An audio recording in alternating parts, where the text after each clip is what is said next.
How are you? You okay? I'm okay. Well, actually, no, I'm really anxious because my football team is playing our local rivals tonight, and I purposely scheduled this in so I don't have to be there. Oh, really? And the rivals have got as in the team that I coach. I'm not the manager or anything. I just love the coaching. And yeah, the rivals have got some of our ex-players, and yeah, I'm just there's a lot of nerves. I know how that feels. I've been there, done that. I know what it's like to have players which play for you against the rival team. So anytime that I could try to avoid it, I would when I was a manager and coach. So I know how you're feeling. So it'd be nice to get the updates rather than be there, I suppose. Yeah, I don't know. I'm oh, maybe I'll just put my phone on flight mode until tomorrow morning. I don't want to just go to bed with it all here. And also, if we win, then we win the league. So I can't deal with it. Even more added pressure. What a time to sort of be in between, though. Yeah, for sure. Because there's a lot, coming against rivals, having the league game hang on top of that as well. It's yeah. I'm sure the players are feeling some pressure beyond that as well. Yeah, we're not a competitive team. This is the thing. We're a casual team, and it's the first time we've actually had proper local rivals of this sort. So it's kind of oh, we really want everyone to, get a good amount of time and play and everything, but we also would love to win the match. So yeah, it will be what it is, and I'm too avoidant, right? I don't want to get involved. Sometimes that's the best way to not be involved, but to be there supporting in the background of some capacity. Yeah. I messaged the players. I was like, work as a team, shoot low and hard. Just don't, because have you ever played in games where you're beating a team who might be in the league above or higher than you in the league or whatever, and it's because you're playing as a unit, as a really unified team, and that mental connection is all there, and you see the other team break apart because they start playing as individuals. Absolutely. Yeah, I'm just we need to just be mentally all together and not take it on our own.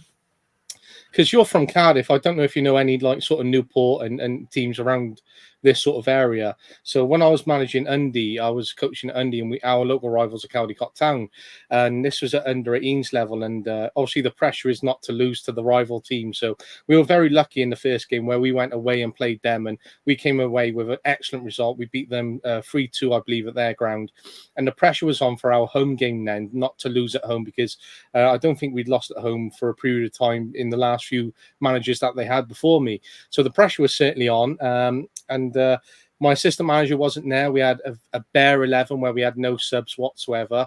So all I could do was literally sit in a low block, and we had such a great defensive unit. And it was literally just shifting backside to side forwards, and they just could not crack us. And then came out in the second half. They went 1-0 up very, very quickly. And I thought, oh no, here we go. But we actually unified them. I believe we came back and won 3-2 again in that game. But it was just that total work of where we came together, that collective unit. So I know how that feels, but it was amazing to watch the boys be so organised and the way that they came together in that belief, especially having no subs, no rotation. If anyone got injured, they just had to play on with it. There was no sort of assistant coach to assist with any decisions throughout. So it was literally trying to man the line, coach the team, make sure we're not losing to our rivals, and try and make sure the boys were in good spirits. And it just ended up being such a great game.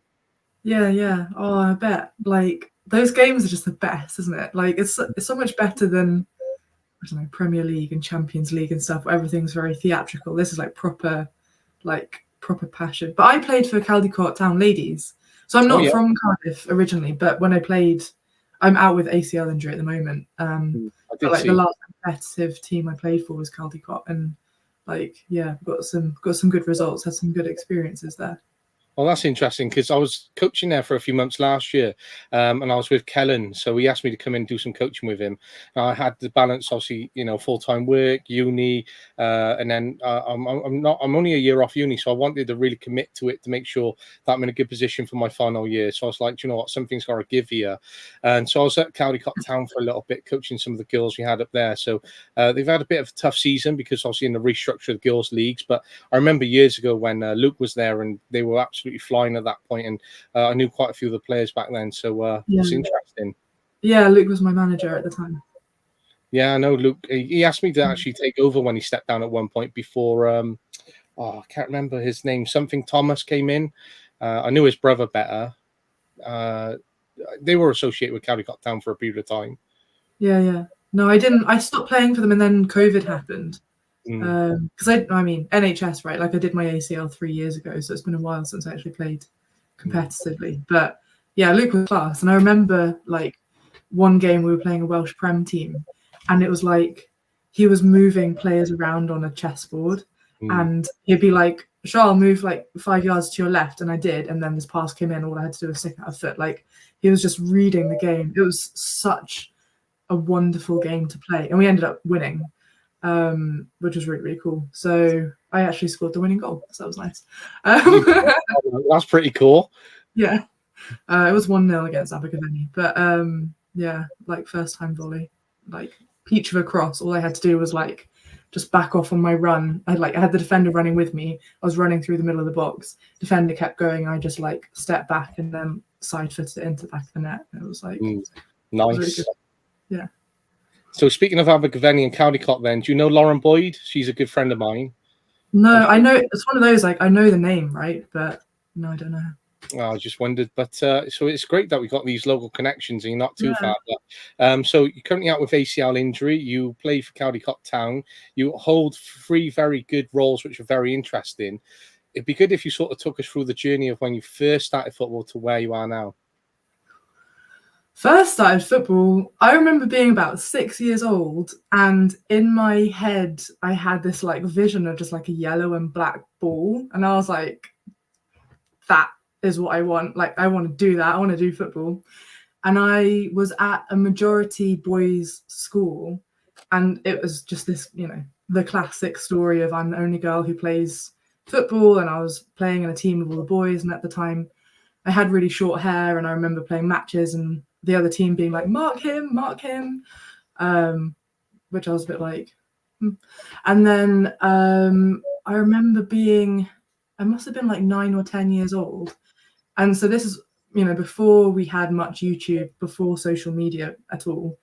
And walking out of the dentist, and this little, what's it called? Like a memory card, like a memory, those notes you write those pieces of paper you write exam notes on. Yeah. So, like someone had written a note in the like glass door of the dentist being like, I'm running a football team, like we're looking for players aged 8, 9, 10, 11, 12, whatever, for girls.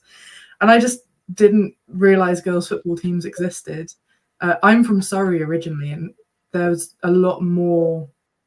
I think because we were on the outskirts of London, you had the likes of Arsenal and Chelsea and stuff who were already doing amazing things in the women's game at the time. We probably then felt kind of the trickle down of that, right? Like, I think I'm a similar age to Caroline Weir, and when she started playing football, there were like 7 or 8 football teams in Scotland for girls. Whereas for me, I played in like leagues, full of girls teams.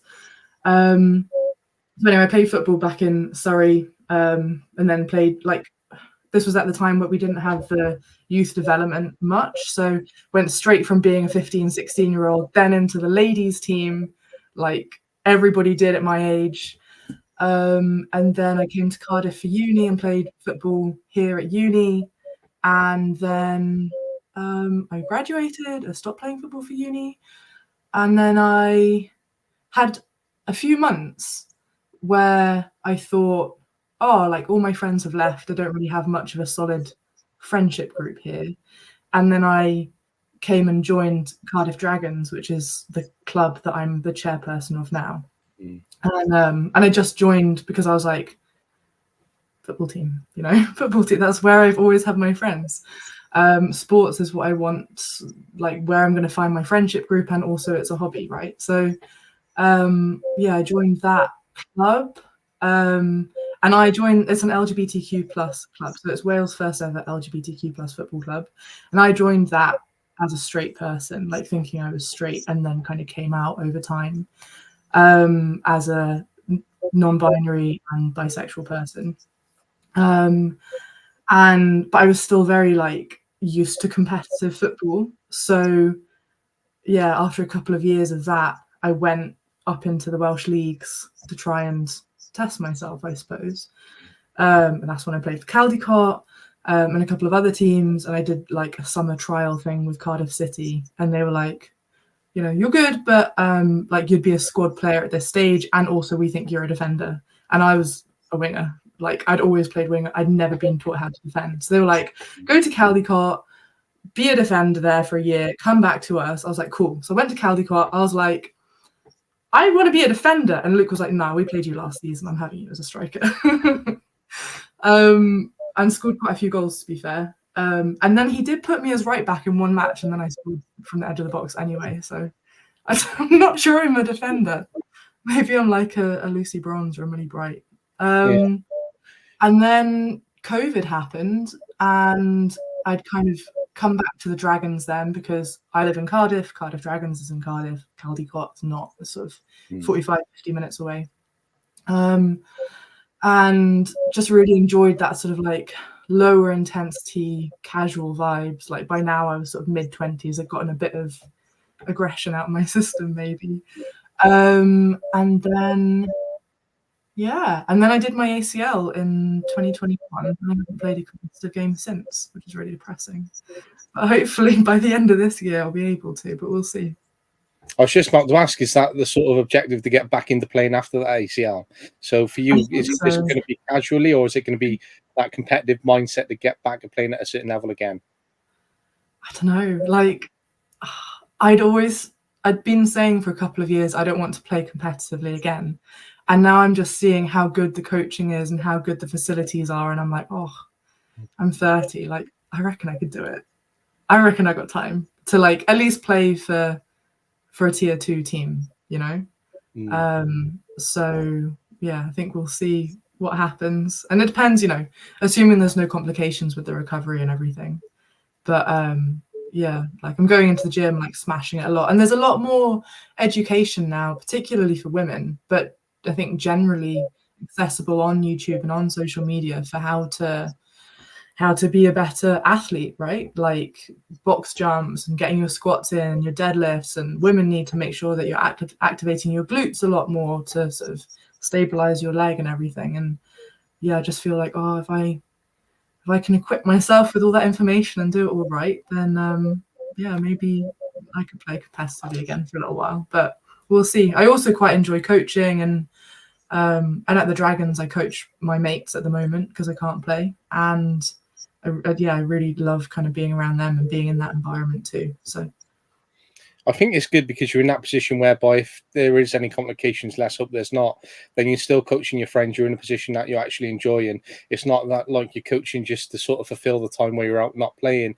just to remain involved sort of thing. But at least you enjoy it because then it's an option for you. But if you want to go back and then you start to play and you're like, actually, this isn't for me, then it's on your own sort of terms to walk away from it and be in a good coaching position. But then I think the hardest thing is if there is complications and it is coaching, you're always going to have that competitive edge in you where you're like, I still want to play. I still have that in the tank a little bit. And that can be difficult to sort of to park and to put away because there's always going to be a bit of you that wants to come back. And it's a bit like a boxer when they retire and they come out in like their mid-40s and they're fighting again. It's because it's always going to be within you because it's always been part of your life. And you just have that competitive attribute which is going to live on. Yeah, definitely. And I mean, my team has played against Cardiff City Ladies Vets team a couple of times. And we've played against Laura McAllister, who I've seen in a couple of kind of other contexts as well. And I mean, she's the vice president of UEFA. Like she was kind of a trailblazer along with a couple of other women in setting up the Wales women's national team back in 1992, 1993, because there wasn't a recognised women's team. I think England actually happened a year after that. So she really is just like this incredible woman, but she's very competitive. She's so competitive, and I don't know how old she is, but like, you know, she was playing football in the 90s. She's also just so incredibly fit and so incredibly good at football. Yeah, I can definitely see that it doesn't leave just because you step away from playing the game formally. Absolutely not, and I completely agree with you there. But so you being English and now having lived in Wales for a period of time, if you were to get to a level where, say, a national team came knocking for you, right? So you're going to spend many years playing for Wales. You've got loads of caps. You're going to go to most of the tournaments. You're going to be a big player for them, or the Lionesses, and you know it's going to be maybe limited sort of caps compared to Wales. It's still going to be competitions. You're still going to have high moments, but it's not as long as Wales. Who are you going for? I need to throw in a curveball because I'm half Scottish. Ooh, that adds in a mix as well. So Scotland on the Yeah. horizon as well. Yeah. So my dad is Scottish, and he's the parent who, like, when I was a child, took me to all my matches and took me to training a lot of the time. And he's the one in the family who would watch football and like play football with me in the garden. So I feel like for my core being, like my inner child, I feel like I'd choose Scotland actually, because that's just the earliest. Do you know what I mean? Like my earliest day, I had Scotland kits. You know, I was never allowed an England kit in the house. I was allowed a Newcastle kit because it's the closest team to Scotland at the time. Yeah. But yeah, I think it would be a really tough decision. So a pride driver rather than saying, you know, the chance of playing and winning the World Cups a bit more, because, you know, us being here in Wales, and as you said earlier about having those girls' leagues where it is literally as a young age, even back when you were a kid, we're still seeing the growth now in Wales, and it's getting there, but it's still not as fast as where we are in England, as being in England. So when you came from that sort of structure, that sort of setup over in England compared to what you had in Wales and what there is now, do you think we're still behind England in terms of our setup and where we're at? Yeah, I think it's very. So I grew up in the countryside in England, in Surrey, which is a really affluent area, but we were playing on grass pitches. Like, I also played hockey, and so we played on the very short AstroTurf for that, but 3G wasn't a thing until I came here to Cardiff. But then Cardiff is a capital city, right? Like, it's the centre of so much investment in sport. And by the time I was playing competitively as an adult outside of uni, you know, things in England would have moved on quite a lot from when I was playing. But I remember the ladies team. I hate ladies, but it was called a ladies team at the time. So the adult team I was playing for in England, at the time we had a decent grass pitch with a railing around the edge and stands. I don't know if we paid subs, but from the age of 16, I was walking into a changing room and our kit was hung up for us. You know, we didn't have our shirts on the back or anything, but we had such a good manager. His name was Kev. His name is Kev, but he doesn't manage there anymore. And yeah, we'd walk in on a Sunday morning. All the girls would be really hungover from the night before. And yeah, we'd walk in and see our numbers, and the shirt was hanging up and the shorts was folded on the bench and our socks were all rolled up and everything. And it was just like weird, I think, then coming over to Wales. And even when I was playing like top of tier 2 here, it was, here's the kit bag, here's the old men's kit, find one that's your size or like the closest to your size. And that was probably best part of 8 years after. But I mean, that was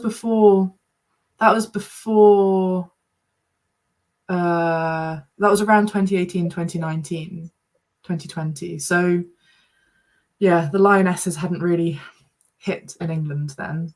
But in terms of facilities, yeah, Cardiff is great. I think you'll know, outside of Cardiff is not so great. And that's one of the reasons I kind of stepped away from playing competitive football, because I got really tired of, like, you know, I was in my mid-20s. I planned my whole weekend around playing football on a Sunday, getting my kit, 9:30 on a Sunday morning, matches off. Like, your opposition's pitch is waterlogged. And I'm like, I'm not for this, you know. I've seen that on Twitter a few times. So there's a woman who plays for Newcastle, and her name is Charlotte Potts, and I know she got in quite an enraged argument across Twitter about tweeting about the levels that go into it, because they travelled all the way from Newcastle to wherever it was. I think it was a few hours travel, and the game literally got called off as they got there. And so she went back, held them accountable, and called them out on Twitter, kind of thing. So she was really putting standards on them. And I think when you're coming from a big club and a big setup, and you're going down to play other clubs, yes, they're trying to develop, yes, they're trying to grow, but I think when it comes down to those little things, such as you're turning up and then a game gets called off and you've traveled hours on end, that's not just an easy 20-minute drive down the road. That could be like 8-hour travel, and that's 8 hours of travel wasted not to play a game of football. Yeah, absolutely. And it's not just that, it's players have got jobs. Not all players work Monday to Friday. People take time off work for this stuff. And I know in Wales, until maybe 3 years ago, don't quote me on that, but like roughly that long ago, a fair number of the Wales players were only playing part-time, and they had jobs, whether it's part-time jobs or full-time jobs. And there's still one player, their keeper Laura O'Sullivan, who has a full-time job.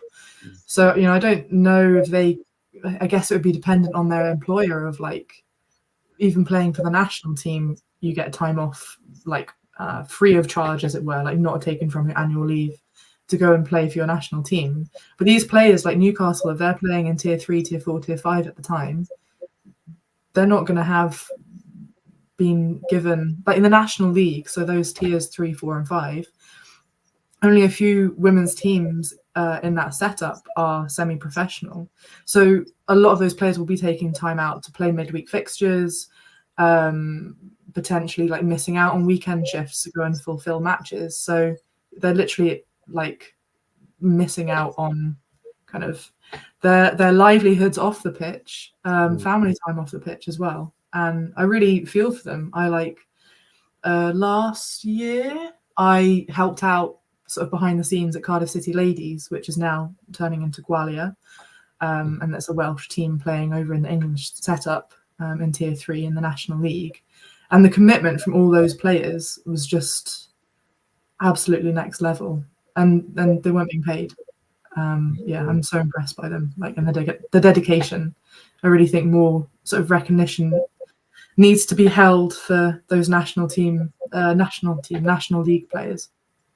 I completely agree with you, and I understand completely, because although I'm not a woman, I was asked to go and coach under-19s at Cardiff, and it would be the same level of commitment from me as a coach as it would be for the girls to get there. So I know I was having a discussion, very excited to go in and coach the under-19s and take them on. But when a discussion came around, you might be travelling up to Aberystwyth on a Friday night, I was like, hang on a minute, that's not going down to Cardiff, that's Aberystwyth. So I was like, how does all this entail? And then that sort of discussion unfolded. And even then, when you sort of evaluate some of the teams which are out there, even Cardiff, they're traveling all the way up to Swansea, Port Talbot. Then they got obviously teams down in Cardiff. There's Caerphilly teams which are a little bit closer. But by the time you bulk up all of those travel times across where they need to go over the course of the season, I think I actually done a full breakdown on an Excel sheet. And it's actually unreal, the amount of fuel which goes in, the time, the effort. And it is, when you only look at maybe an 8-team league, of course, you need to rotate around to get as many games. You want the girls to get as many games.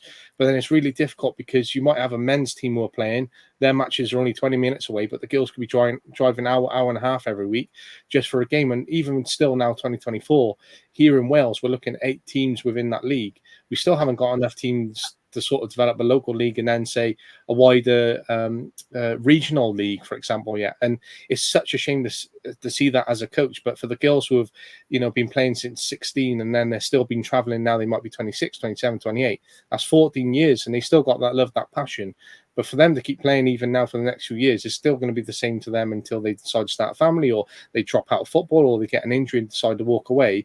And that is a lot of time over, 15, 16, 17 years of sustainability for them, which, again, that's why you're on the podcast, is because it's unsung heroes.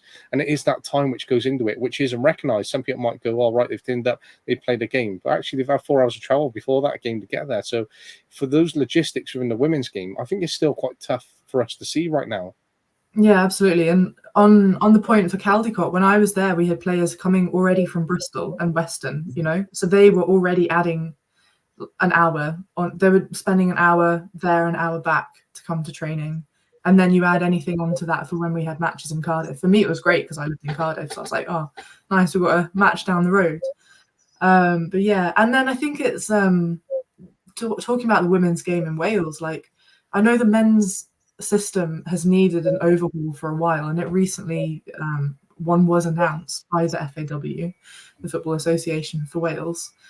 But I read it and I just felt a little bit irked because of announcement, in particular, talking about wanting to implement VAR Lite. And I've been to some Welsh Prem games in the last season. So Adran Premier Tier 1, like for anyone listening who doesn't know what that is, it's Tier 1 in Wales for the women's.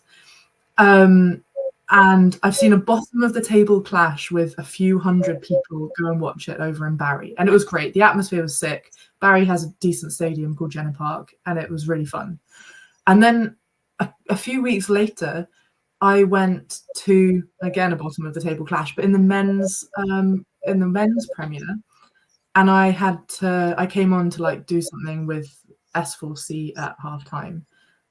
Because it was Football v Homophobia month, so they wanted me to come and like be that person with a microphone at halftime and talk about the campaign.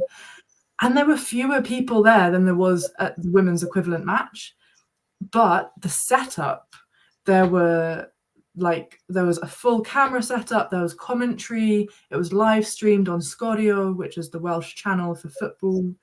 There was so much around it. It just really frustrated me that the women's side of things is getting the numbers. It is getting the fans. It's got the passion. Barry against some other team, like half of the lads in Barry came out to go and support Barry Town women in that match, you know?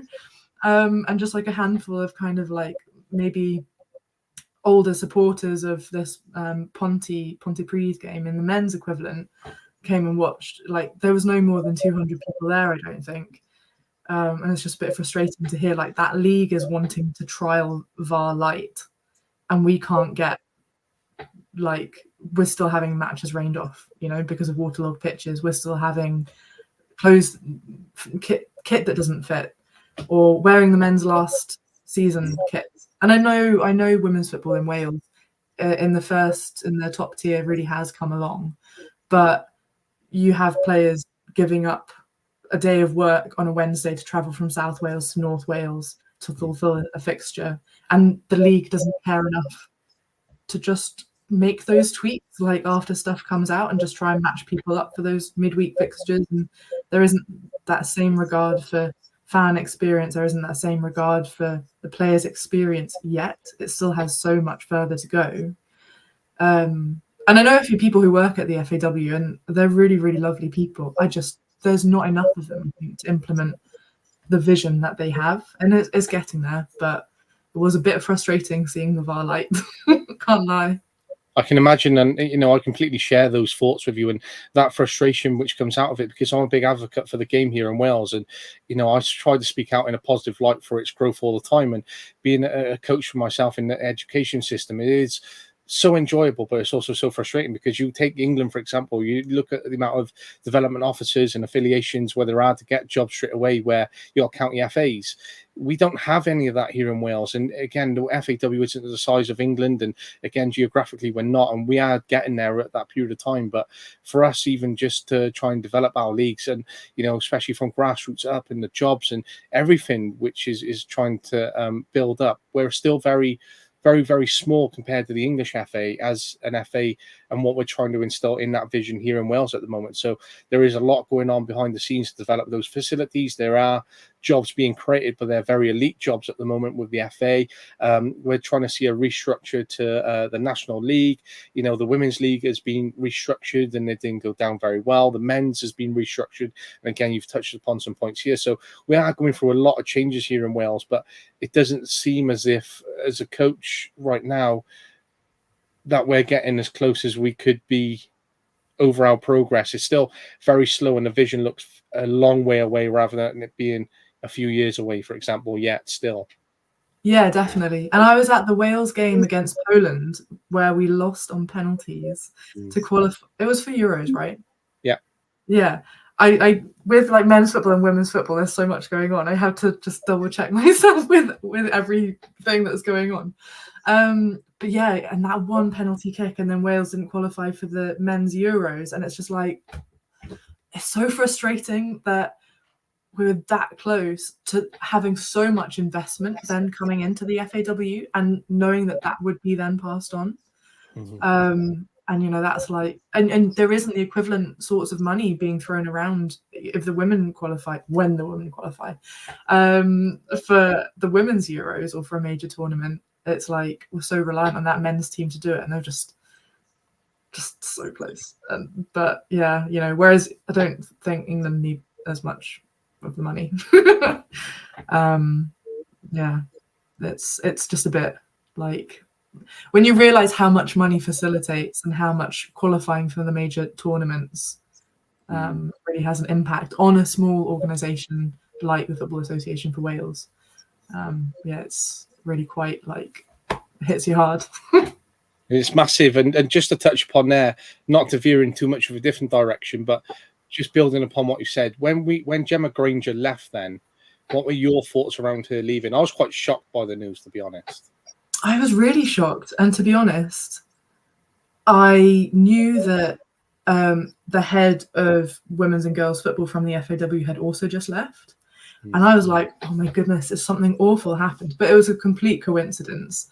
And I think, you know, Gemma left, and between then and Rhiannon Wilkinson being announced, we had Laura O'Sullivan come down to one of our training sessions, and you know, she didn't know who it was going to be, and the players had no idea what to expect. They were like, is it going to be a really strict manager who's going to like say, you know, don't use your phones on camp and do all of this, or is it going to be someone who's a lot more lax and like people who are based locally maybe have a bit more freedom or whatever?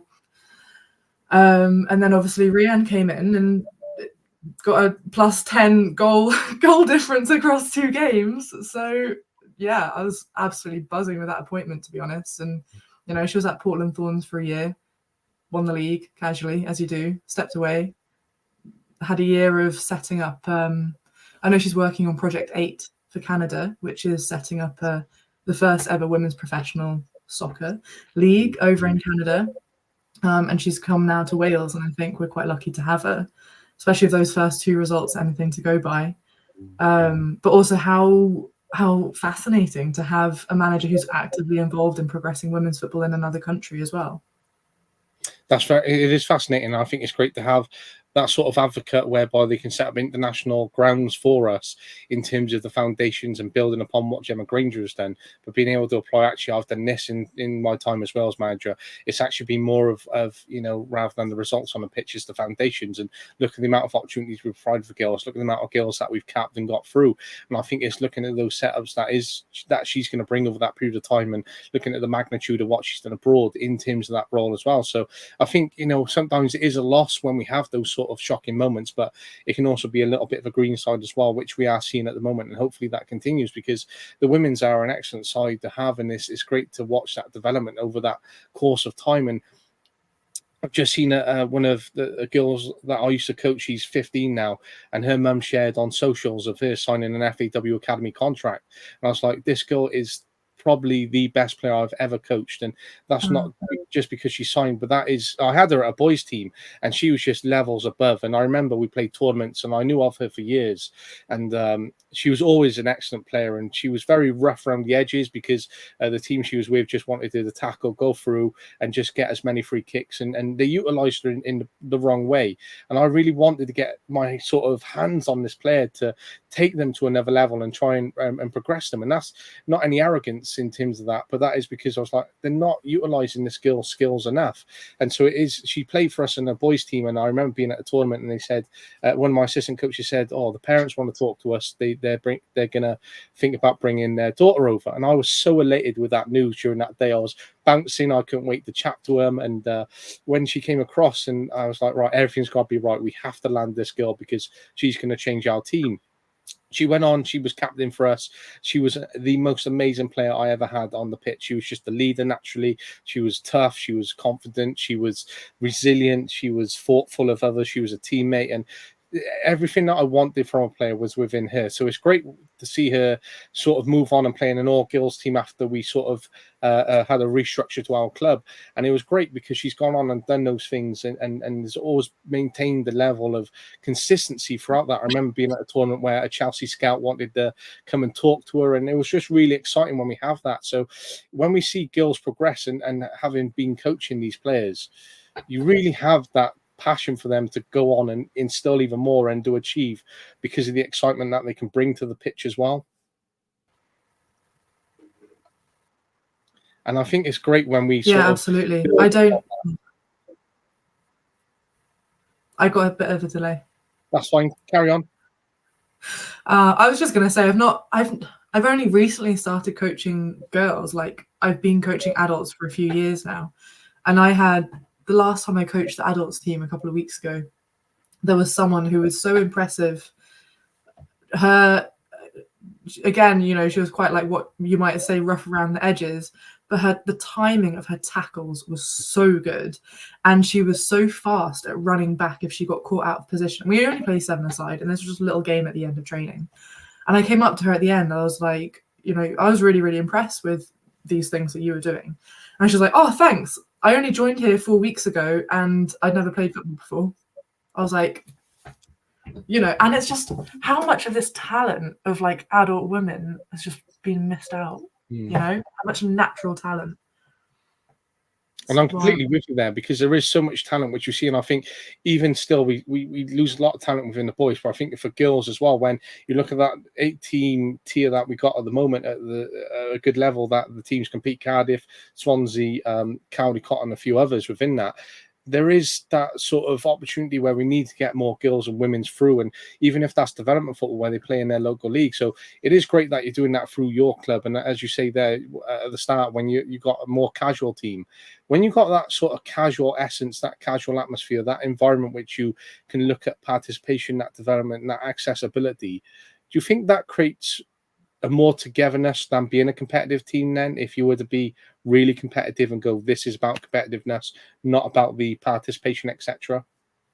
Yeah, absolutely. And I think when I've played in competitive teams, you find more that there are kind of like friendship groups or like cliques almost that develop, and then that creates a lack of chemistry and cohesion in a team.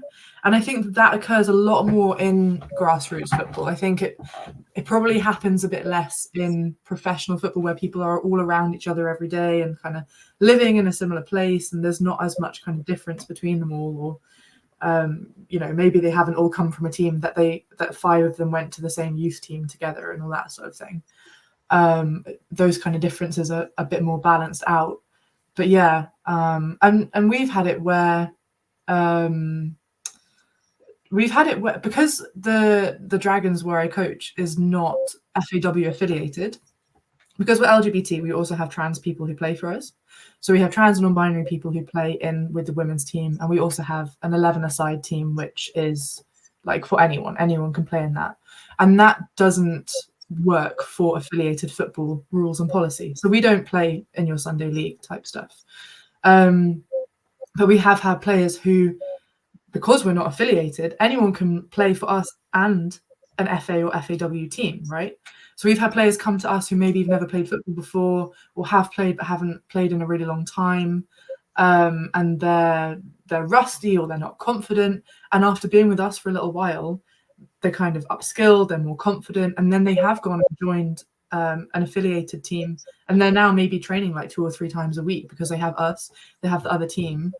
And it's been really, really nice to see that kind of player and person development, and they're getting that kind of like loving football experience. And they have their competitive night of the week, and they have their more chilled out night of the week. And yeah, I think that's a bit of a tangent to the original point that you were making, but it means that there's like a very flat, because everyone's kind of coming and it's quite relaxed, and people generally pay a lot of attention, but the priority is kind of like fun and inclusion, and everyone can be very, very different. So we've had like straight Muslim players and like trans players and just kind of anyone and everyone in between.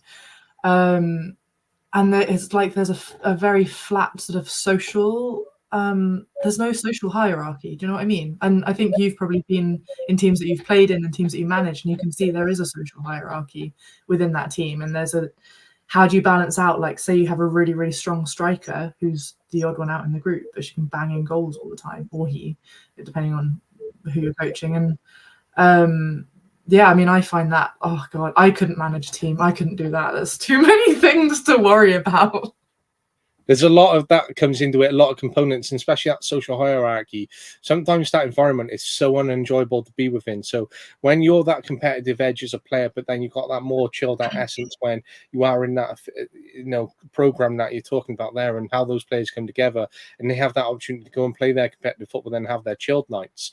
For you, is that a really nice balance between that competitive mindset and a bit more of a chilled out mindset? Because I found that at times when I went from academy to grassroots I found really enjoyable, and then academy I found really unenjoyable at times. But then I was like, do you know what, I really enjoyed academy tonight because we're really competitive and high quality.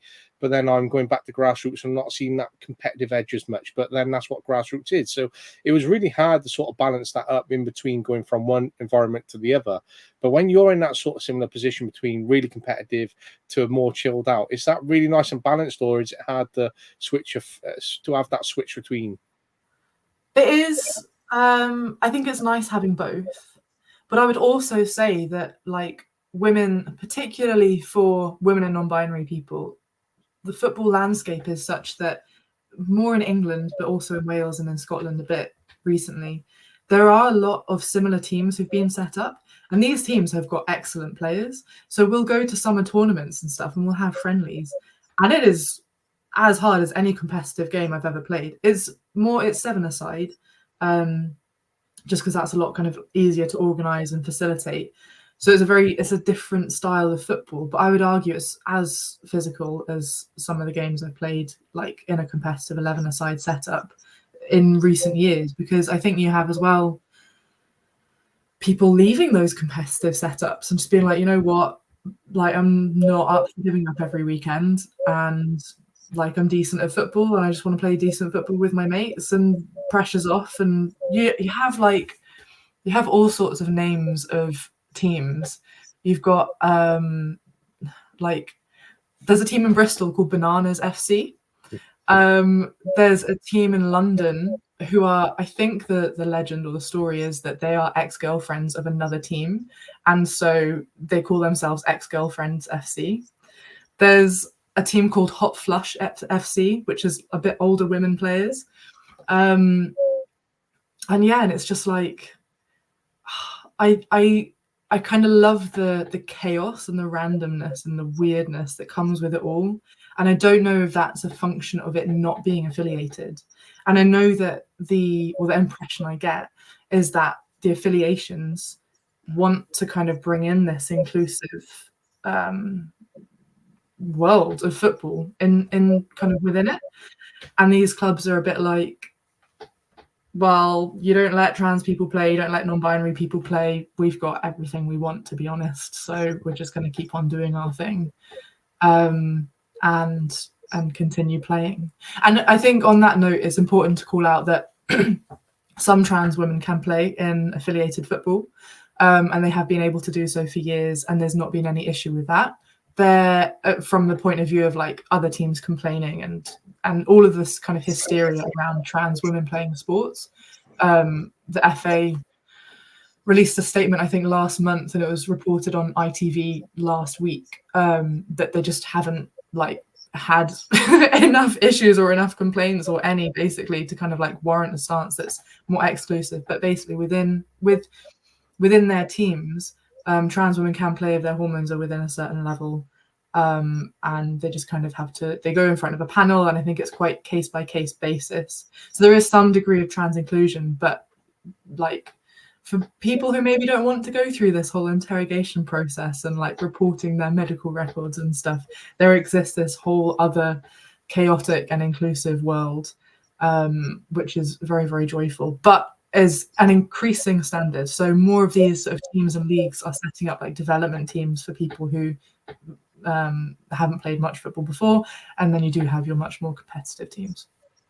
So there's quite a few points within that. So, that Hot Flush FC, those ex-girlfriend FC and Banana FC, I think they're all pretty cool names which I never knew existed. So I appreciate the insight into those teams, because I think I work in a school, right? And part of what I love about my job is how different it is every day, especially with the kids that I have. They might come out with something really eccentric.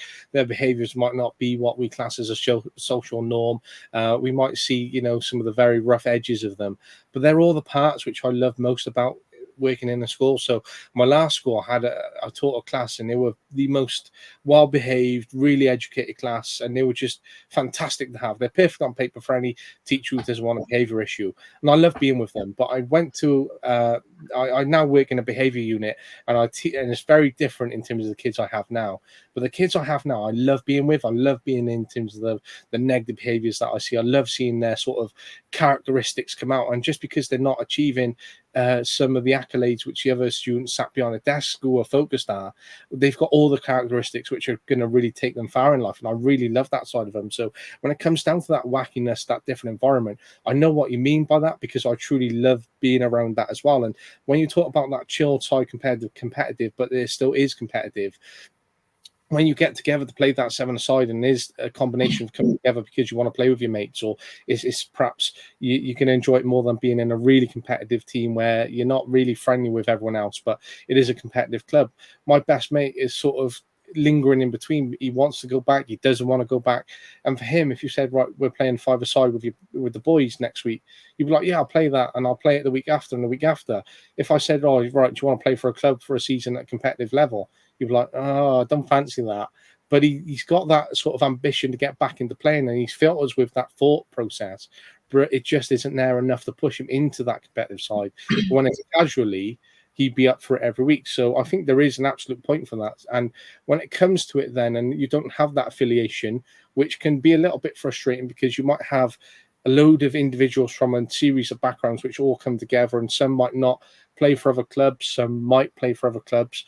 But the whole point is that they come together and there is a team there. And you might want to come together as a team to play together collectively as every week in an affiliation. But if you were to affiliate, that might change the dynamic very differently, as you say, where teams are actually going, oh, we're happy doing our own thing within that. So it is quite an interesting time. And if it was presented to you where you could be an affiliated team next week or next month, would you take that affiliation, or would you be happy doing what you're doing now? Yeah, so one question I've asked the Football Association is, okay, you change your rules, we can play. Why would we want to when we don't know that other teams aren't going to be horrible to us, Like homophobia and transphobia, particularly homophobia, is rife in football. We've heard it with various chants, like Chelsea have done a great job to outlaw certain chants, right? And more in men's football.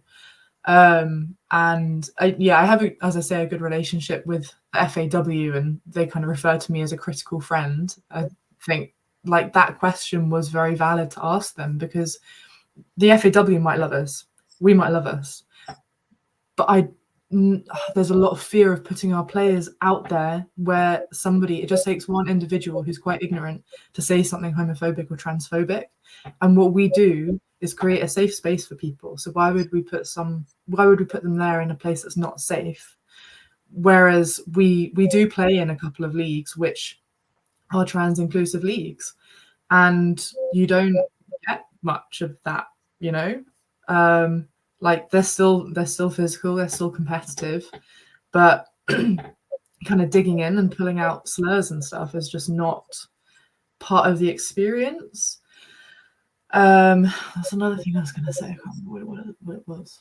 Yeah, it's gone. Oh yeah, I think with teams like ours, people join, and the first reason is to play football, but then after that, the main reason is the social environment. And I think that's different to conventional teams, because people join a team because they're like they're second or third in the league, or they're first in the league. Maybe I can get a trial with them. Maybe I can play. Like, I'd love to be part of that. I'd love to be part of a team that gets promotion. Or I'm a decent defender, and like I know a couple of guys in that team, and they say it's okay, but we want to I'd love to come in and help lift them off the bottom of the table. They state this ambition, that ambition.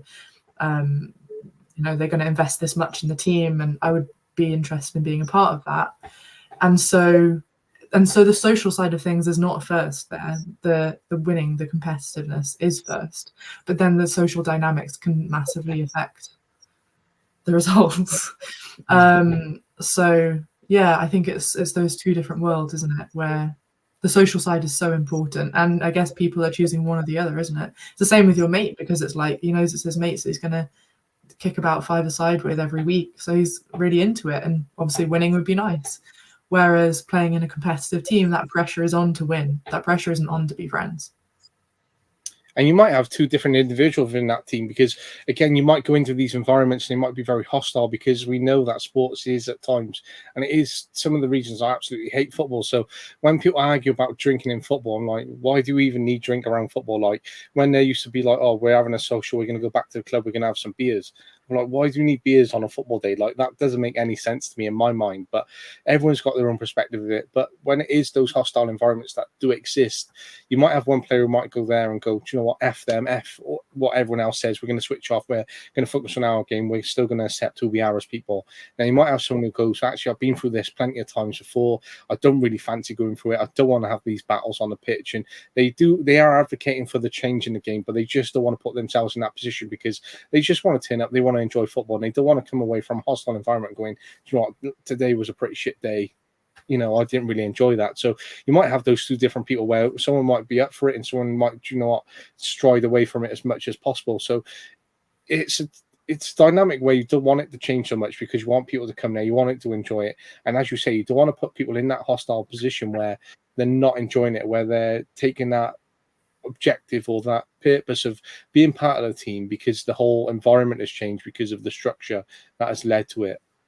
Yeah, absolutely. And I think, you know, it doesn't have to happen every game. If it's one game in 2, one game in 3, one game in 5, like, that's too much for me personally to be comfortable with putting people in that position.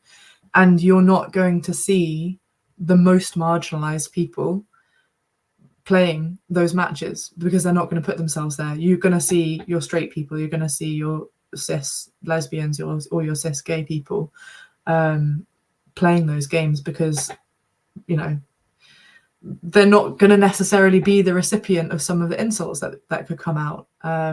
So yeah, I think it's I think the landscape of football is very, very interesting, and there's obviously a lot of spotlight on affiliated football, and I just kind of love this like underworld that we have. These kind of like secret links that we have going on. Like my team, like our all gender 11-a-side team, they go up to like Edinburgh and Manchester to play their matches, you know, and they have amazing nights out. They sing on stage with the opposition after the match, even if they just got spanked 10-0. Do you know what I mean? Like, and that's so much of what it's about. I know other people, you know, they'll only win a game by like 3-2, and I've been part of a team like this, you know, where you win a game and you feel sad when you come off because of whatever reason, you expected to win it by miles, or you didn't have a great game yourself, or something happened. I've also been in teams where people come off being like, oh my God, we didn't lose in double figures this time. And everyone's really, really happy. I think football's just wild. But I love what you say there, that night out, about going away to somewhere different, going out with those people which you perhaps never met or only known through social, and you set up a game for the first time.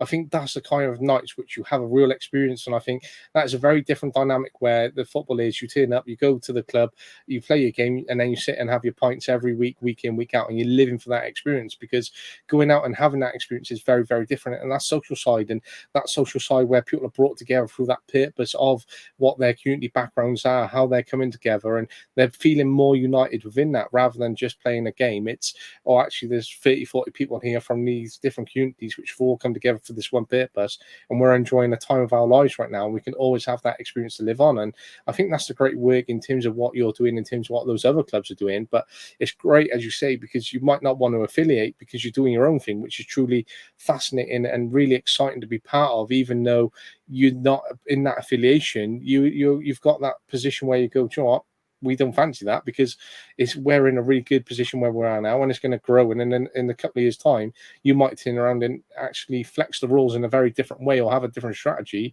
whereby it's going to open up a very different door. So sometimes standing firm by those principles and what you value right now can actually open up a door in the future, which then doesn't exist, because the environment might change from a national governing body, which we might see over that period of time. But you're a chairperson of a club. I've been a chairperson of a club. It is the toughest role in football, right? There's a lot which comes with that role. There is so much responsibility. There is so many different characteristics, pressures. There's a lot to manage and handle as a chairperson, especially in a voluntary capacity, and especially when, you know, in a community where you bring in so many different community backgrounds like you are at Dragons. Why be a chairperson? Why take on that responsibility? Well, for me specifically, or why should somebody do it? You can answer either way, whatever you feel. So for me, I'll do both. For me specifically, I applied because I'm coming up to the end of my 3rd season as chair. As I say, I joined the club 8.5 years ago, so I had a decent idea of how it worked. I'd gone, and whilst kind of like having a finger still involved, or having a foot still on the pitch, as it were, for that club, playing the odd match and doing the odd training session, I'd gone and played for competitive teams. And so I had then gone and got that experience as an adult of what it was like playing in an FAW setup, and then came back to the club, played sort of casually for a while. You know, as in I was just a player, but by that time, I'm quite big. I'm broad and I'm strong, and I'm about 5'7". So for a women's team, like, I have a bit of a presence on the pitch. So I kind of came back as quite a leader, I suppose. And then the person who was chairperson stepped down, and I thought, because I've played for the 7-a-side team, so for the marginalised genders, your cis women, trans women, non-binary people, trans men. And I also played for the all-gender team, the 11-a-side team. Like, I played in a team with mostly men against teams of all men in London, Manchester, whatever. So I had that experience of being sort of having played across the 2 teams of the club, and now we've grown, we've added another team, and we also have 5-a-sides, and there's loads going on. I thought, right, I understand enough about the club, and I've known people who play for either team or both teams. I feel like I'm respected enough that I'm going to go for this role, and I felt like I could do a decent enough job of it.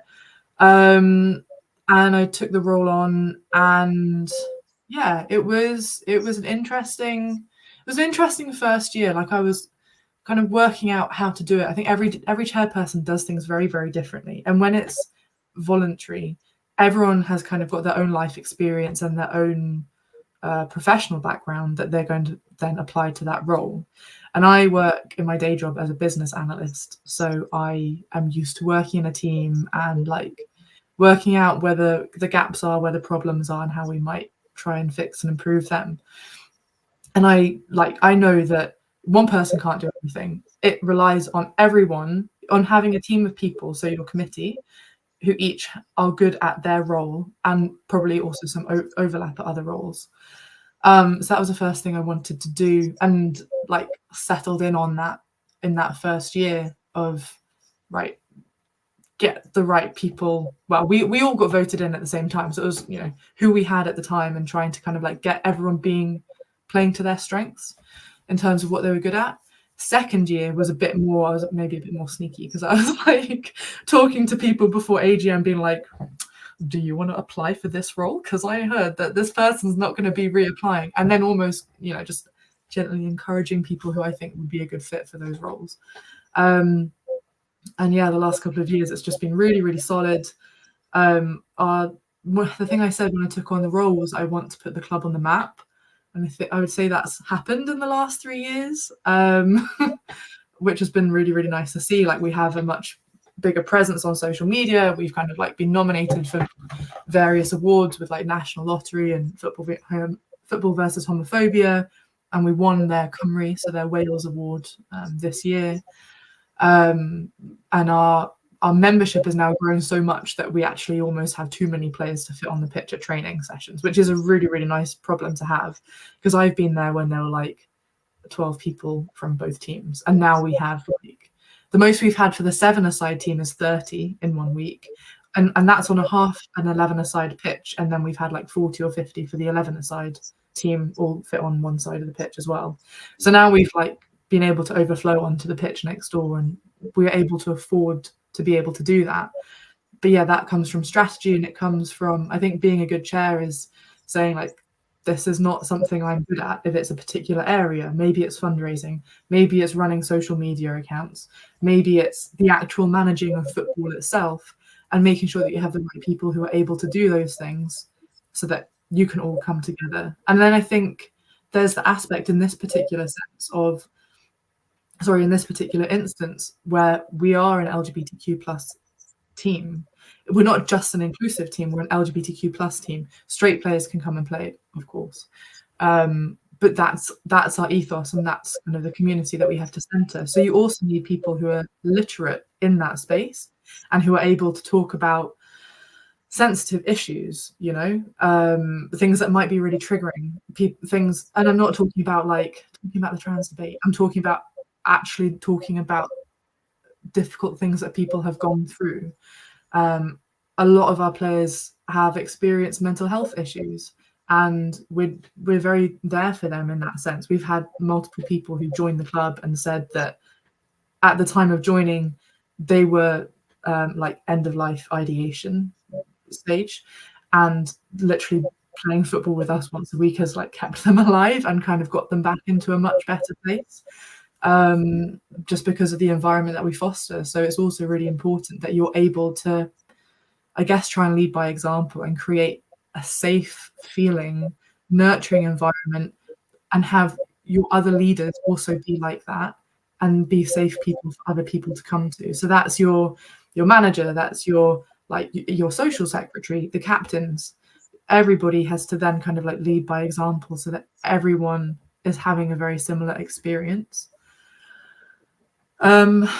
So why should someone apply to be chair?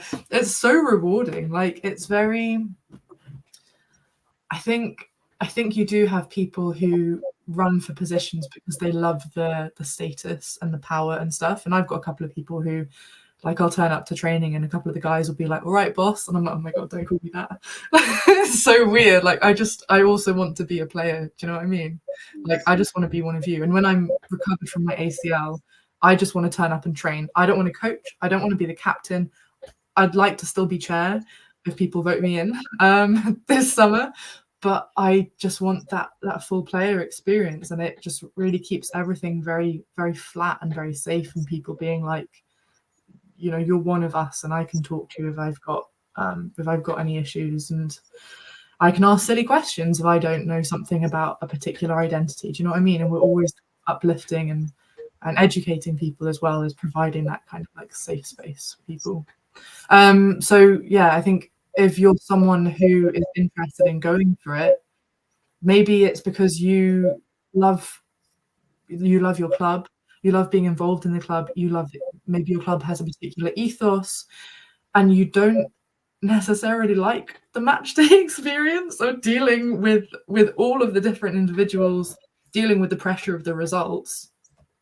But you're also interested in helping people when they're going through a difficult time.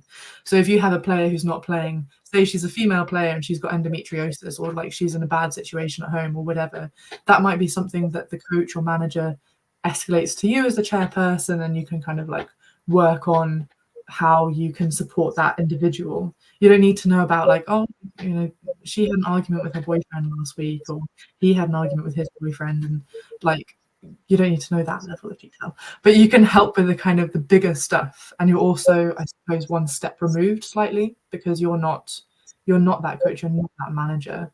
You're able to problem solve, and you've probably heard of quite similar things as well before. And I don't know, it's also nice being someone who represents the club, I suppose, you know. And maybe you also like organising things, because you do have to organise a few things. I love that. I love that insight though, and I love the way that you broke it down into two parts and what you can take away from it. But being a chair is, and I think the way that I've noted that as a quote, because I think it is so great the way that you put that forward and the way that has come across, because I think you have to be all of those things. And I know when we transition from we had a discussion one day and we had an opportunity to set up a club from a team, and we had to literally utilize the team we had. And so overnight, I went from being a manager to a chairman and a manager of a team or lead coach, right? And that is a huge difference from being a head of a team to being a head of a club, and the decisions you have to make as a chairperson. And when we transitioned and we set up and we had other teams come in, we had new parents, new stakeholders, new kids, etc. I had to manage all those personalities in a very different way to what I managed the team, because there's very different individuals. There were new ways we had to do things with them. Obviously, I had to take on the roles of fundraising and all these other responsibilities as a chairperson. But one thing that I had to do was sort of manage my team a little bit differently, because I couldn't be seen to favour them, because I had to look at it as a collective, as a chairperson. And that meant I had to withdraw myself a little bit. And naturally I did, because of my responsibility as chairperson, meant I had to oversee the other 3-4 teams training, and I had to go out and put the optics on. I had to go out and speak to parents. I had to go and have these conversations at training whilst I was there. So the parents of the team that I've been with for years are like, he's not training us tonight. He's over there having discussions with all the other teams. I was like, now that's part of my role. I have to take those on, because I can't just be seen to be head of a club now to just be coaching my team all the time and then delegating and having other people manage those teams. I have to be putting on the front foot and have to bring that forward. And what you're doing with Dragons FC is, I thought they were relatively new. I thought they'd been around maybe 3 to 5 years. When I read into it, and when you said earlier on that they've been around since 2008, I was like, have they really? I think that's like an 18-year period, right? And when it comes down to it, it's amazing, because the club has existed for such a long period of time. But when you said put them on the map, I think you've really done that, because I didn't think they existed before, but over the last few years, I've definitely seen their socials, I've seen their engagement, I've seen the club's growth. And I think you can truly be proud of that, even if you're not elected back as a chairperson. Hopefully you are, but something that you can always go, you know what, actually, here's my time, I've done this, this, and this. These results are actually true. So as not someone engaged with the club, but as an outsider, I can see those impact and those results from the work that you're doing as chairperson. Thanks. Yeah, it's I think one thing as well is, because we do have more men in the clubs, like, you know, maybe it's 2/3 to 1/3, maybe less than 2/3 men to like 1/3-ish marginalized genders. So that's kind of everyone who's not a cis man. I also feel like it's important that we have someone who comes from that 7-a-side team and that marginalized genders team, where there are fewer people there helping to head up, because I can be a voice of authority and kind of like speak for them and just make sure that kind of and just try and protect that part of the club as well. Like we've always been one club, one team and one team. Like it's equal in terms of, it's not the same as a conventional club, like, I don't know, like an Arsenal. Well, maybe Arsenal's got a great example, like Liverpool, where the men's team is amazing, and then the women's team, they go and just train over there in this like random like non-league club pitch with a different gym and all this kind of stuff. Not that we have a gym and that sort of facilities, but we train on the same pitch at the same time. Everyone's there, everyone's invited to all the socials.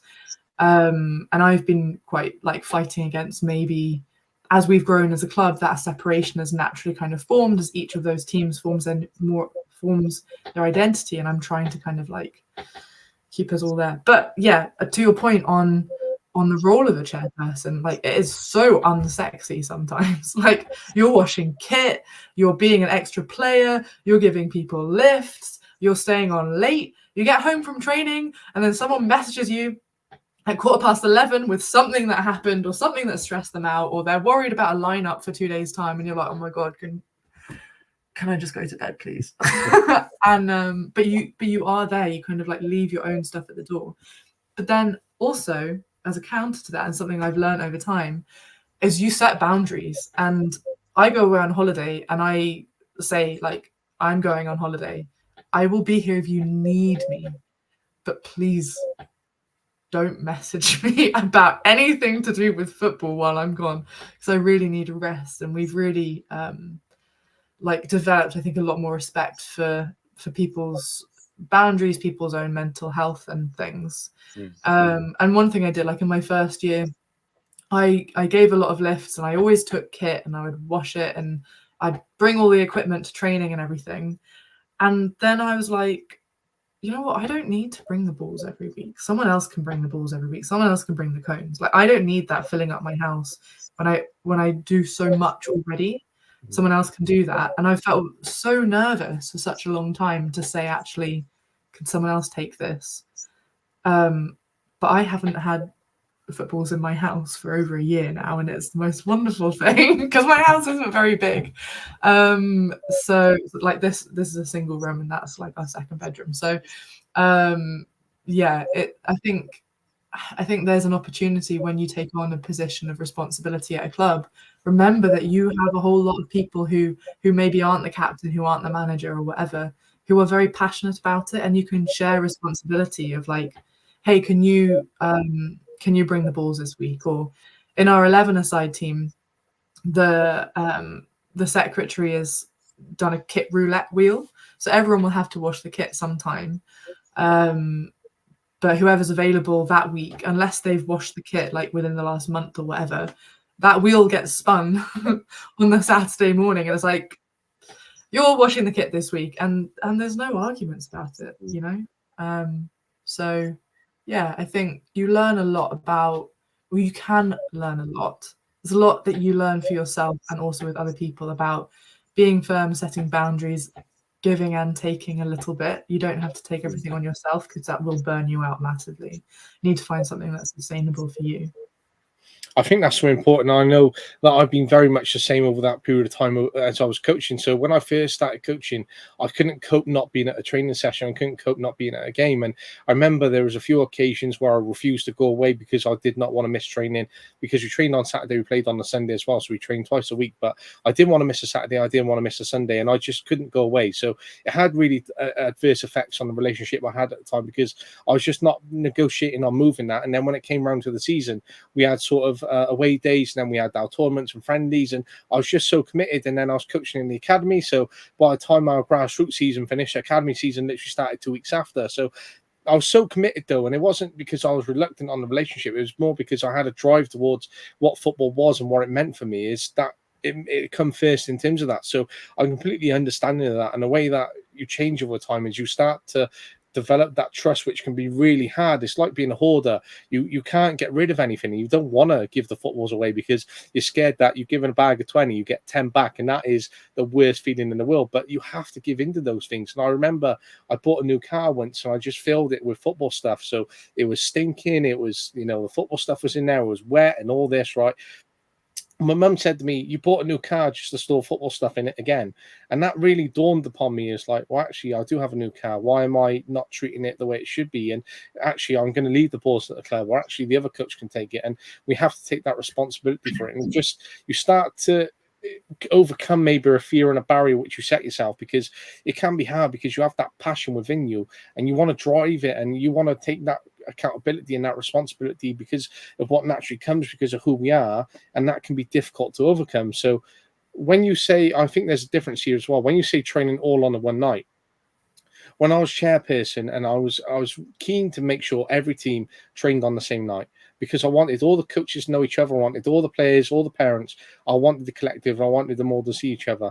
Now, over a period of time, there may be one night another team had to train because we couldn't get the space for 2 hours or whatever, right? So other logistics kicked in. But I was so keen to make sure that happened, because I've been at other clubs where you might have a coach's day or a committee meeting, and you're like, who are you? And they've been with the club like for a few years. Like, I've been here for a few years. I've never once met you. And that's because teams are training all over the place across the week. None of the coaches got to know each other. So I was really keen to really overcome that barrier in terms of the new club that we set up. And I wanted to drive that as a purpose of we come together as a collective. So I think it's important to bring people together, because people should know each other who are part of a club.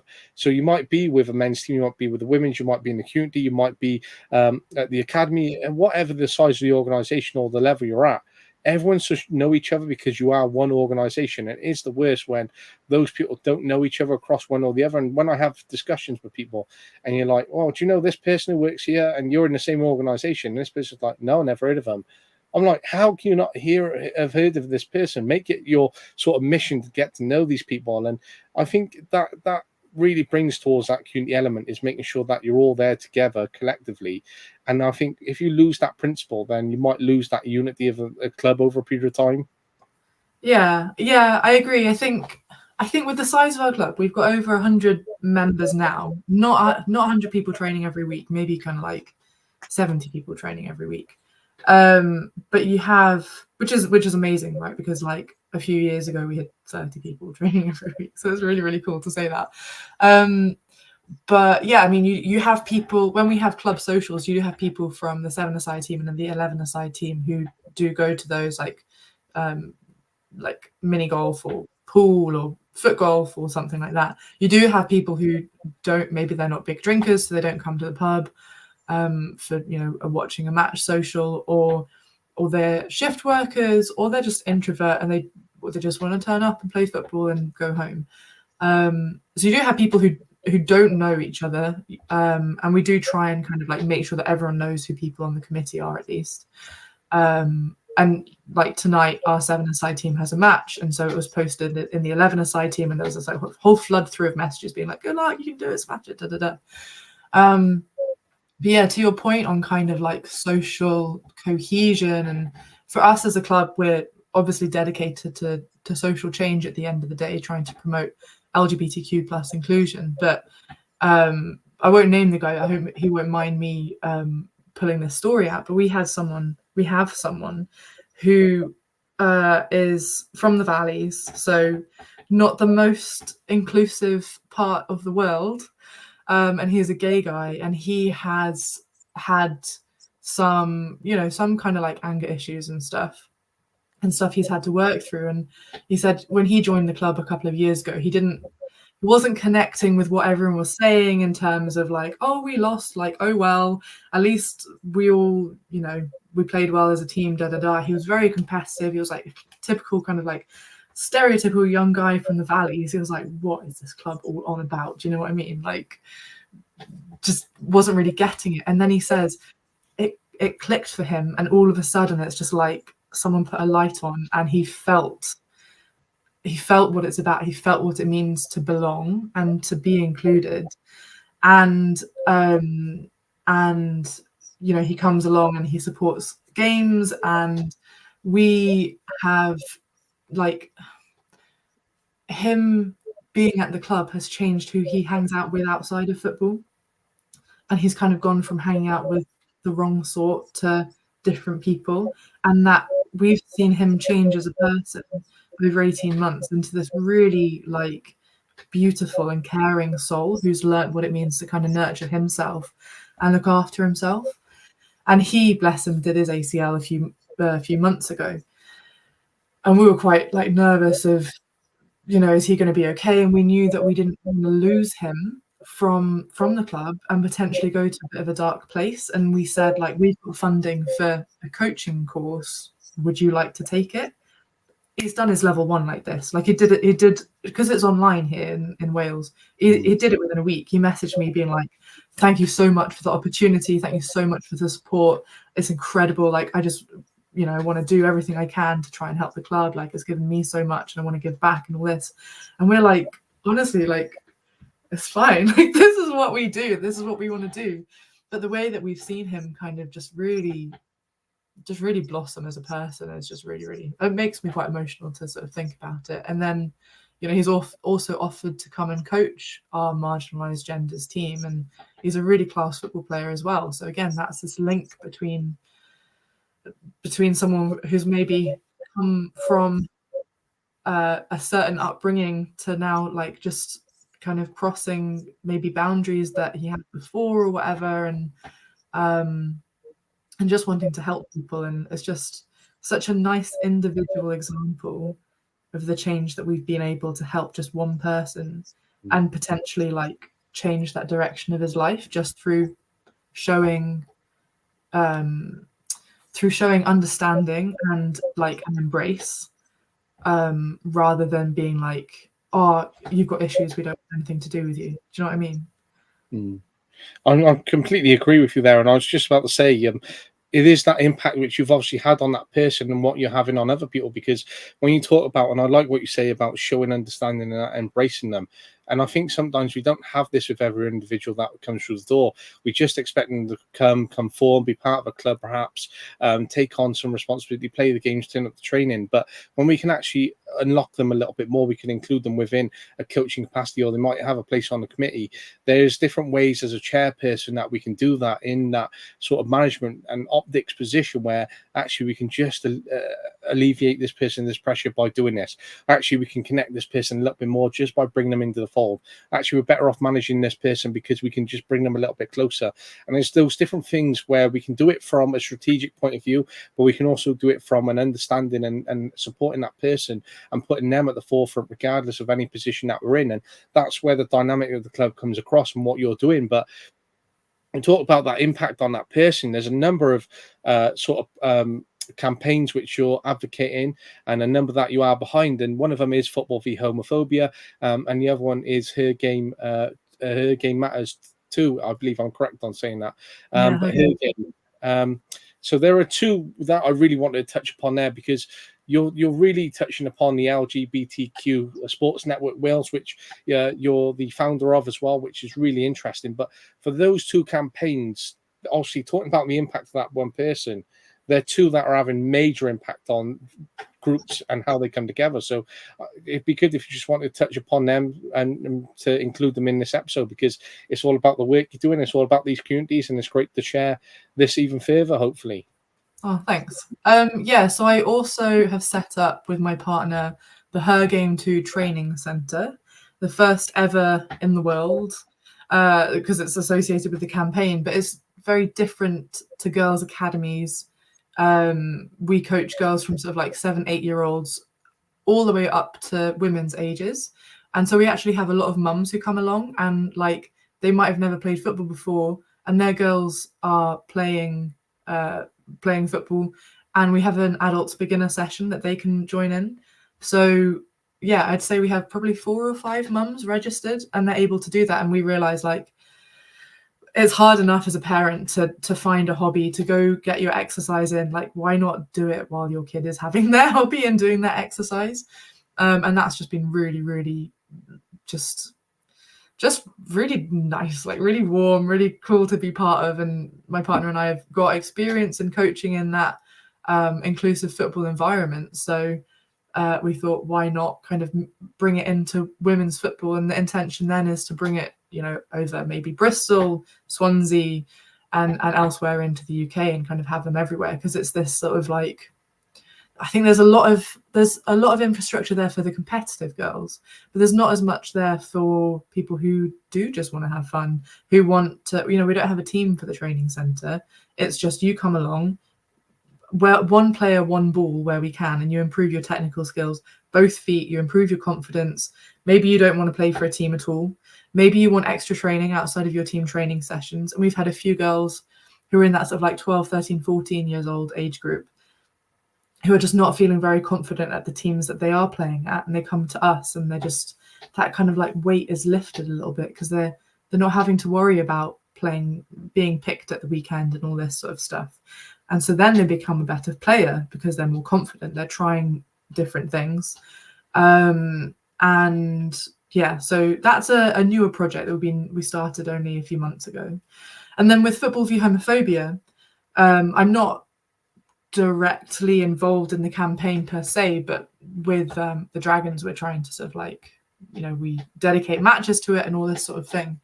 But the director of the campaign, Lou Englefield, who is a world leading expert on LGBTQ plus inclusion in sport, kind of recruited me and a couple of others to get involved with putting a bid in for this European-wide LGBTQ plus inclusive sports tournament event. So it's not just football. It's it's called the Euro Games. It's for the LGBTQ plus community across Europe. and it's held in a different city every single year. So this year it's being held in Vienna in Austria. Next year it's being held in Lyon in France. And then it's not being held in 2026 because the Gay Games are being held in Valencia in 2026. But and the Gay Games is kind of like a gay Olympics for the whole entire world.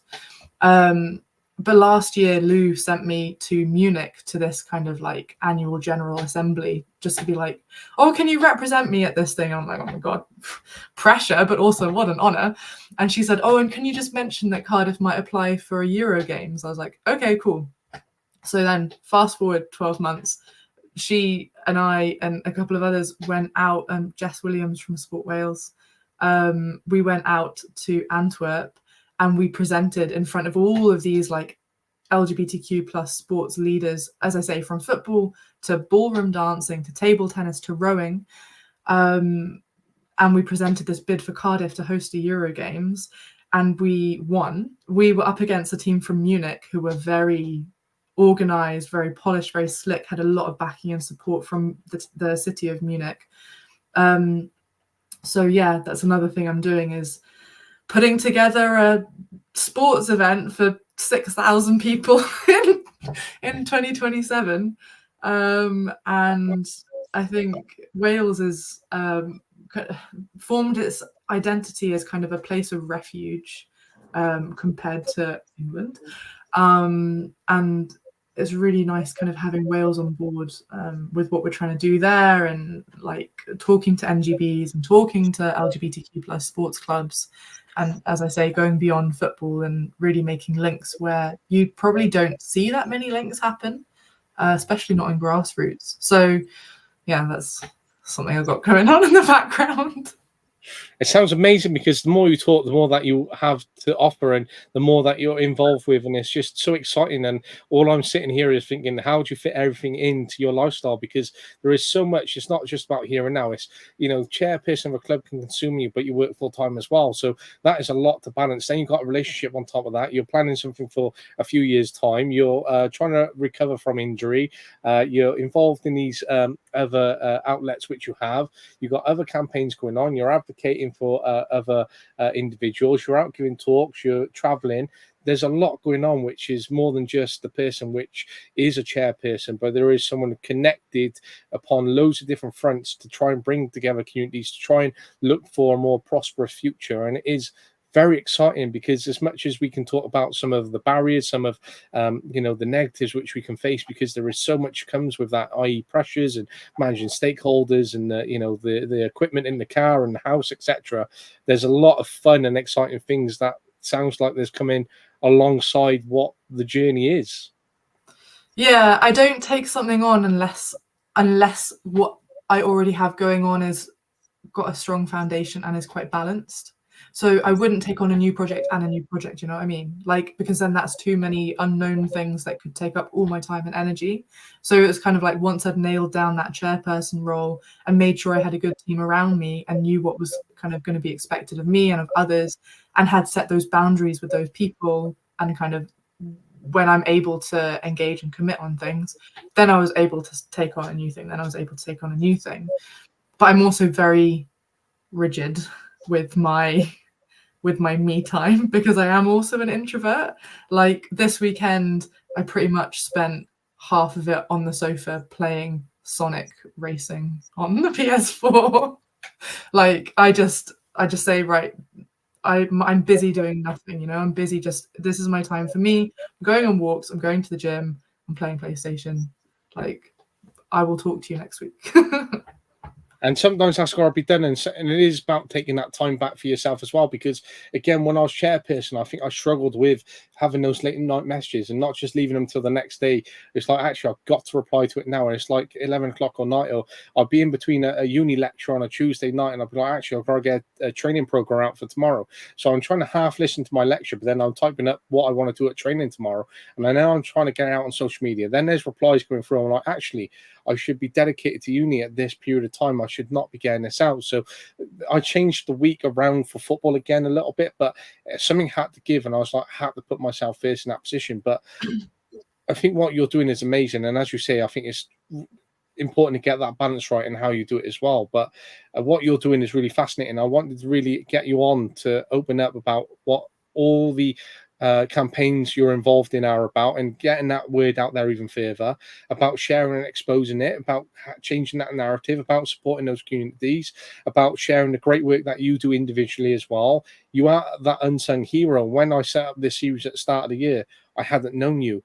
But then once I started to follow you on Instagram and look at the work that you've done, I'm like, actually, she is the most perfect fit, which I've come across at this period of time on socials, to be part of this amazing new series, which I've set up alongside amazing characters who've been on already. So I really appreciate your time and to be part of it, especially, you know, late after work and fitting this in and having a game go on in the background and you know, to make that decision to be on a pod and maybe picking up a text or two after is something which I really, really appreciate. But just before you go, and I don't want to not do quick fire questions with you as I do with every other guest. So if you're happy, we'll do quick fire questions. Yeah, go for it. Amazing. So if you had to have someone describe you in 3 words, what 3 words would they be? Busy. Passionate and helpful. I think I'm able to answer that because something like that happened at work last week and people wrote those words on. I think that's fair enough. And, you know, some people I asked that to and they struggle to find those 3 words. So it's nice that you got those to associate straight away. If you can move to any country to live and to do your work, what country would it be?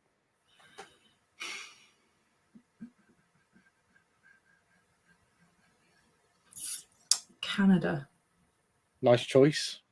Yeah, because it's so much. There's so much there. So much opportunity. It's such a gorgeous country, but it's also like the culture is quite similar. You know, it's very close to the NWSL. People from a football point of view still kind of talk the same language. So, yeah. Good choice. Good choice. If you spend a day with any coach or manager, who would it be? Any coach or manager?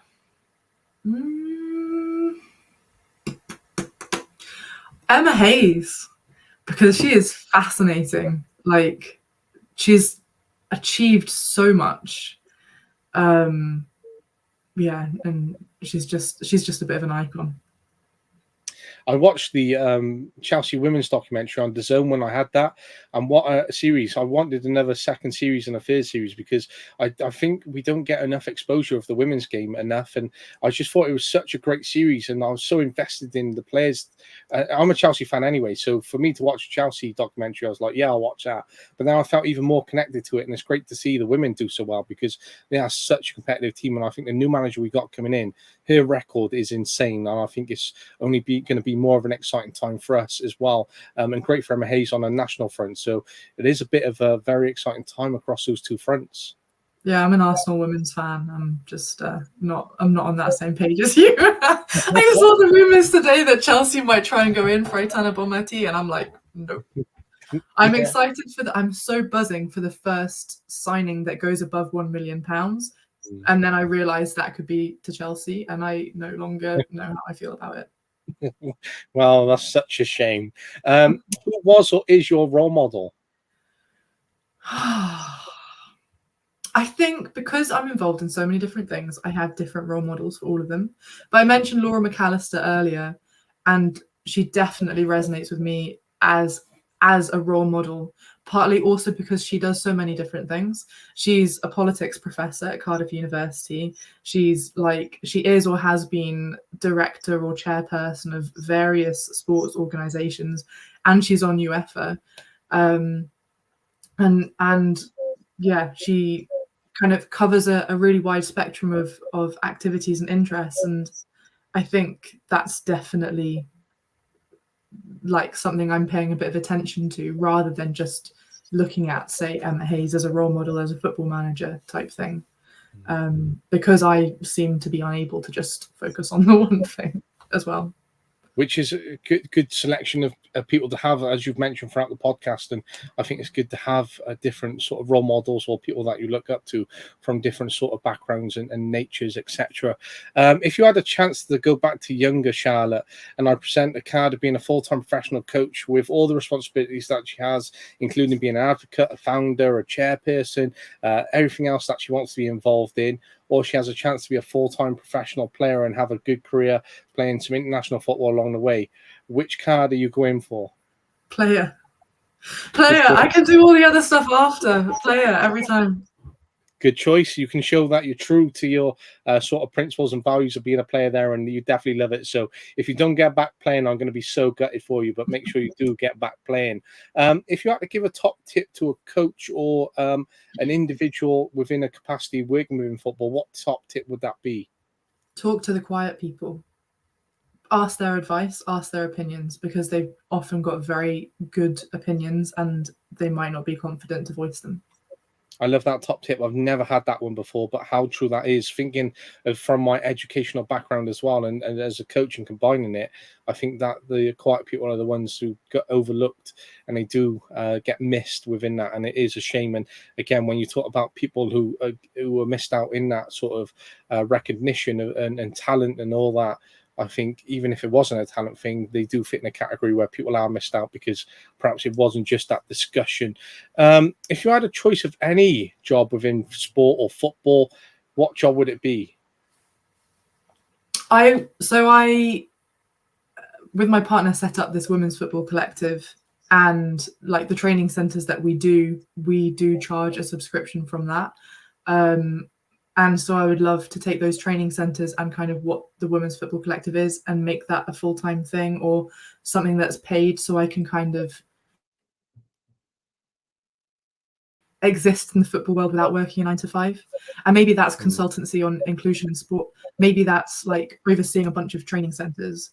But yeah, I guess that question for me is like one that's almost tipping into a bit of reality. So I'm just going to go with that kind of investment and say, yeah, let's make that my full-time job. Interesting front knowing. You never know what might work out in the next couple of years, especially with the way you're progressing everything and the way that it's going. Who is your all-time favorite player then?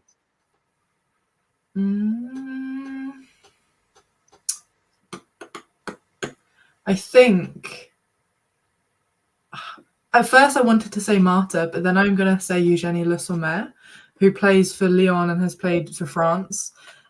She was kind of the first player who I really watched sort of from 2018 onwards, and watched out of choice. Like I would tune into like dodgy streams just to watch Lyon play, and she would be my favorite player. She's so dynamic, so strong, playing on the left as well. Like you see a lot of right-footed dominant players, and there's a lot of like focus on strikers and number 10s and people playing on the right hand side, but she was just such a class player, and so consistent for Lyon and for France.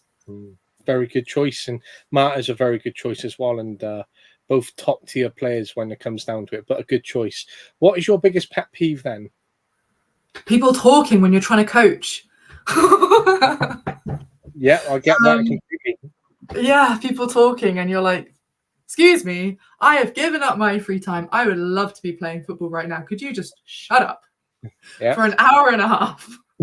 Absolutely. I completely understand that one, especially as an educator myself, and you're trying to teach and you hear people in the background. I think because I've been in sport and teaching for so long, I get to pick up on it straight away. So I completely know that is one of my principles as a coach. The only time it's okay is when you can see someone explaining the drill to somebody else. That's the only time it's okay, because we do have like ADHD people and people who just struggle a little bit with paying attention. And so seeing someone explaining it to somebody else, I'm like, that's fine. Anything else? I don't want to know. I don't want to see it. I don't want to hear it. Don't do it. I like the way you touch upon that there, because some coaches might have a position where it is their voice only and they're the ones talking. And as soon as, and I think there's some educators here as well, when you might have someone talking in the background, but it might be to someone who might have ASD, for example. And I'm thinking from some classes I've been in and I've observed and I've seen it when I've not been teaching, and they've been explaining it and the teachers shut them down straight away. And it's like, actually, they've actually had they're actually supporting their peer there. and what they're doing is trying to relay and support that peer in a classroom, when you could actually be taking that on board and actually going, oh, that's helping me out there. So I think sometimes where some people are too hooked up on what they expect and don't look at the reality in front of them, which is what is a lot of this episode has been about. And I know you touched upon playing Sonic in your PS4, but what is your favorite thing to do in your downtime? And it might be the PS4. Depends on my mood. Sometimes it's like when I'm allowed to run. Sometimes it's going out on a run. Sometimes it's going to the gym and just zoning into like a really like intense session. And sometimes I'm just absolutely done, and it's a Friday night and I get a couple of beers in and I eat a pizza on the sofa with my games, and that's perfection. And I just think it's like I'm a very fluid person, so I can't give like a one. Oh, and gardening. I love, actually no, like gardening in the sunshine might actually be my all-time favorite thing. Sounds, not all of them sound nice, and it doesn't just have to be one, but they're all sounding some nice activities doing your downtime, which is good. If you had to pick 3 non-negotiables, this might be in your life, it might be, you know, as a chairperson, might be as a coach, however you want to play this, right? But if you had to have 3 non-negotiables, what would they be? How do you mean? So if I had 3 non-negotiables in life, it'd be 1 would be turn up on time and be punctual, 2 would be organized, and 3 would be a good person. What would your 3 be? Yeah, turn up but be organized. Yeah, turning up on time would be amazing. With the players I coach, I know it's not always possible because of shifts, because of childcare. As a non-negotiable, the first one has to be respect other people's identities. You might not know much about it, you might not agree with it. Don't care. We're not here for your own thing. We're here to accept people as an individual here on the football pitch. What else? I think probably if you can't say anything nice, don't say anything at all. Is that too similar to the first one? I don't know. No, I think that's its own entity. And have an open mind to learning about other people as well, because that's how you grow harmony and cohesion. And as I say, you might have someone with one identity and someone with like a very different identity who would never normally meet on a football, outside of a football pitch, and they meet and they click, you know, once they start talking to each other rather than letting their preconceptions get in the way. So I'd say have an open mind as to who you're sharing a pitch with. I love those 3. So there's 2 left. 1, what does reflection mean to you? Reflection means, I think you can allow yourself to feel how you might react to something in a moment. And I think that's a really important part of reflection, is acknowledging how it first makes you feel. And then the second part is, how do I feel about how I feel? And do I feel like that's the right thing? And if, for example, like anger and jealousy are secondary emotions, so they come from something else. So asking yourself, why do I feel angry? Why do I feel jealous? Is this making me feel insecure about something? Is there anything I can do about this? Is it me I have to work on? Is there a concern I have to escalate? That sort of thing. I love that. And the last one, what is the one thing you enjoy most about all the roles and responsibilities and the campaigns and everything that you do?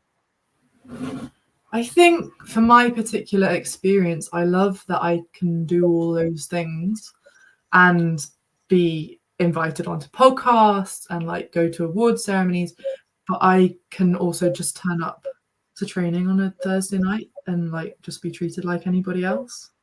So that's maybe not the kind of answer that you're looking for, but from my individual experience, I just love the fact. I think a lot of people who get into positions of responsibility, they lose the reason that they get there. And for my own experience, I make sure I go to training, even if it's just as a coach, because I can't be playing right now, because it just grounds me. Like I'm there, I'm where everything's happening. Like other sporting regulators are saying trans people don't belong in sport, and the central government is having all of these debates about something that's a protected characteristic according to the Equality Act. And we just turn up and we just play football. We just play football every week. It doesn't matter what everyone's saying. And we're just people there on that pitch, and there's nothing outside. I love that. And what a way to wrap up such a fascinating episode and insight in terms of you, in terms of the work that you do, in terms of the club and the individuals that you work with, but how these changes might come into play in the future.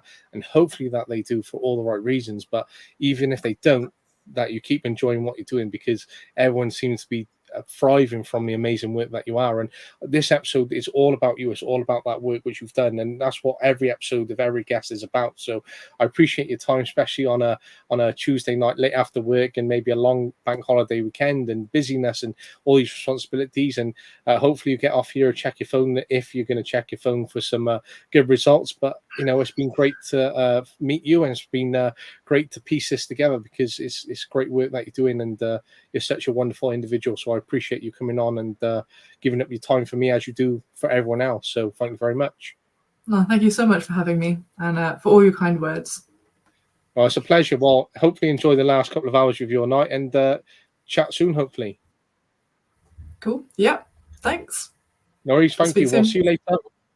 Cheers. Bye. Bye.